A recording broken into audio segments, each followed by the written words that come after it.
38 വർഷം രോഗിയായി കിടന്നവനോട് കർത്താവ് ചോദിച്ചു, സൗഖ്യമാകാൻ നിനക്ക് മനസ്സുണ്ടോ? ഉടനെ അവൻ പറഞ്ഞ മറുപടി എന്നാണെന്നറിയോ? നാഥ, എന്നെ ഈ കുളത്തിലേക്ക് ഇറക്കാൻ എനിക്ക് ആരുമില്ലെന്ന്. എന്ന് പറഞ്ഞാൽ അവന്റെ മൈൻഡിൽ അവൻ സെറ്റ് ചെയ്ത് വെച്ചിരിക്കുന്ന ഒരു സാധനമുണ്ട്. കുളത്തിൽ ഇറങ്ങിയാലേ സൗഖ്യമാകത്തുള്ളൂ. സൗഖ്യം കിട്ടണമെങ്കിൽ വെള്ളത്തിൽ ഇറങ്ങണം. പക്ഷേ അവന്റെ ടൈം വന്നപ്പോൾ തമ്പുരാൻ പറഞ്ഞു, മോനെ, കുളത്തിൽ ഇറങ്ങാതെ കരയിൽ ഹീലിംഗ് നടക്കും. You are facing any problem, any situations, the Lord will change all the problems and all the situation in His right time. അതത് സമയം ദൂതൻ വന്നപ്പോൾ ആ ടൈം വരുമ്പോ എനിക്ക് ആരുടെ സപ്പോർട്ട് വേണ്ട.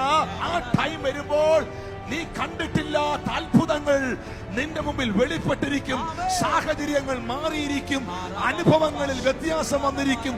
വഴികൾ തുറന്നിരിക്കും.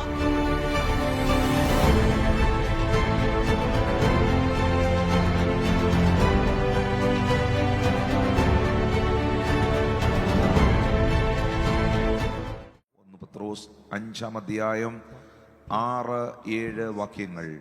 അതുകൊണ്ട് അവൻ തക്ക സമയത്ത് നിങ്ങളെ ഉയർത്തുവാൻ ദൈവത്തിന്റെ ബലമുള്ള കൈക്കീഴെ താണിരിക്കുവിൻ. അവൻ നിങ്ങൾക്കായി കരുതുന്നവനാകയാൽ നിങ്ങളുടെ സകല ചിന്താകുലവും അവന്റെ മേൽ ഇട്ടുകൊള്ളുവീൻ. ഒന്ന്, ദൈവത്തിന്റെ തക്ക സമയം, the right time of God.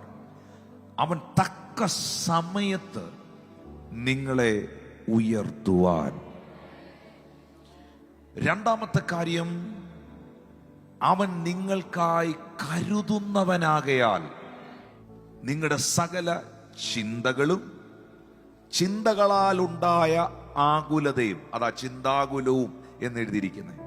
നിങ്ങളുടെ സകല ചിന്തയും ചിന്തകളാൽ ഉണ്ടായ ആകുലതയും, ആങ്സൈറ്റിയും അവന്റെ മേൽ ഇട്ടുകൊള്ളുവീൻ. അവൻ നിങ്ങളെ തക്ക സമയത്ത് ഉയർത്തേണ്ടതിന്. ഈ ദൈവത്തിന്റെ സമയത്തിനു വേണ്ടി കാത്തിരിക്കുന്നവരാരെങ്കിലും ഈ കൂട്ടത്തിൽ ഉണ്ടെങ്കിൽ ആ വെയിറ്റിംഗ് പീരീഡ് ഒരു വേസ്റ്റിംഗ് ടൈം അല്ല.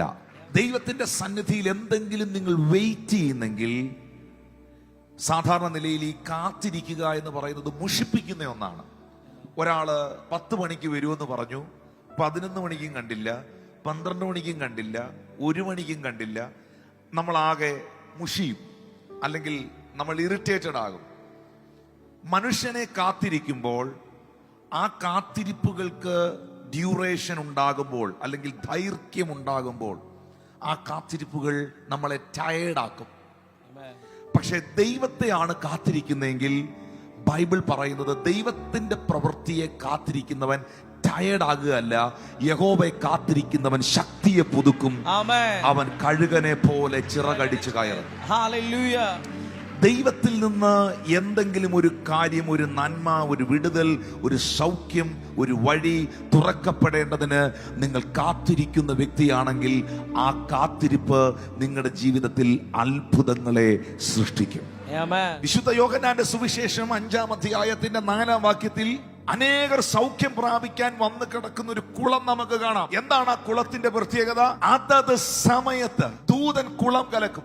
ആദ്യം ഇറങ്ങുന്നവൻ സൗഖ്യം പ്രാപിക്കും. അപ്പൊ അവിടെ ഒരു ഹീലിംഗ് ഉണ്ടാകാൻ ഒരു ടൈമിംഗ് ഉണ്ട്. ആ കുളക്കരയിൽ കിടക്കുന്ന പേഷ്യന്റ് പറയുന്ന ടൈം അല്ല, അന്ധൻ പറയുന്ന സമയമല്ല, അത് രോഗി പറയുന്ന സമയത്തല്ല കുളം കലങ്ങുന്നത്. ദൈവത്തിന്റെ സമയമാകുമ്പോ കുളം കലങ്ങും. നീ അറ്റൻഷൻ ആയിരിക്കണം. അതെങ്ങനെയും ദൈവം ചെയ്യും, അതേത് രീതിയിലും ചെയ്യും.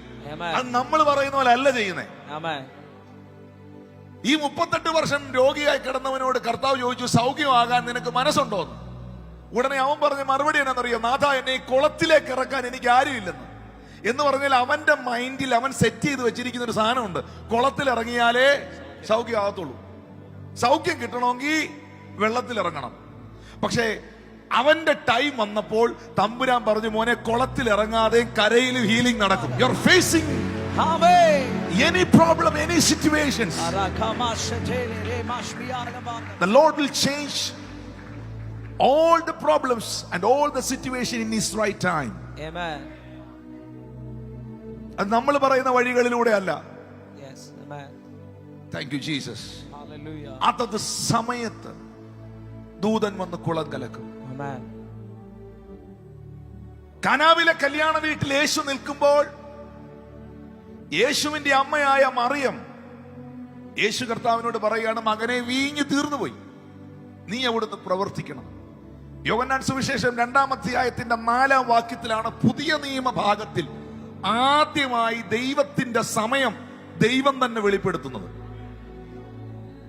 ദൈവത്തിന് പ്രവർത്തിക്കാൻ ഒരു ടൈം ഉണ്ടെന്ന് ദൈവം തന്നെ നേരിട്ട് പറയാണ്. സ്ത്രീയെ, എനിക്കും നിനക്കും തമ്മിൽ എന്ത്? എന്റെ നാഴിക ഇതുവരെ വന്നിട്ടില്ല. അപ്പൊ ദൈവം തന്നെ വെളിപ്പെടുത്തുകയാണ്, എനിക്ക് പ്രവർത്തിക്കാൻ എനിക്ക് എന്റേതായ ഒരു ടൈം ഉണ്ടെന്ന്. ആ ടൈം വരുമ്പോ എനിക്ക് ആരുടെ സപ്പോർട്ട് വേണ്ട, പച്ചവെള്ളം വീഞ്ഞായിരിക്കും. ആ ടൈം വരുമ്പോൾ നീ കണ്ടിട്ടില്ലാത്ത അത്ഭുതങ്ങൾ നിന്റെ മുമ്പിൽ വെളിപ്പെട്ടിരിക്കും. സാഹചര്യങ്ങൾ മാറിയിരിക്കും, അനുഭവങ്ങളിൽ വ്യത്യാസം വന്നിരിക്കും, വഴികൾ തുറന്നു.